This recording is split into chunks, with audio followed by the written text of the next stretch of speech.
Hey traders! Ever wondered how to make Forex trading both profitable and enjoyable?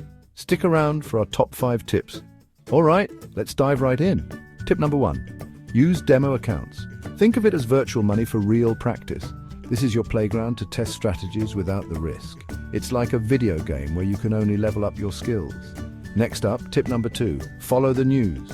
Global events affect currency values. Imagine you're a detective, piecing together clues to predict market moves. Stay informed, stay ahead. Tip 3. Diversify your trades. Don't put all your eggs in one basket. Spread your investments across different currencies. It's like having multiple ice cream flavors.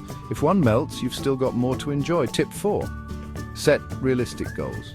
Rome wasn't built in a day, and neither will your trading empire be. Aim for steady growth instead of overnight success. It's like planting a garden, water it daily, and soon you'll have a lush green paradise. And finally, tip number 5. Join a trading community. Share experiences, learn from others, and make friends along the way. It's like having a study group. More brains mean more ideas and more fun. So there you have it, 5 exciting tips to make your Forex trading experience both fun and profitable. Ready to take on the Forex world with a smile? Happy trading!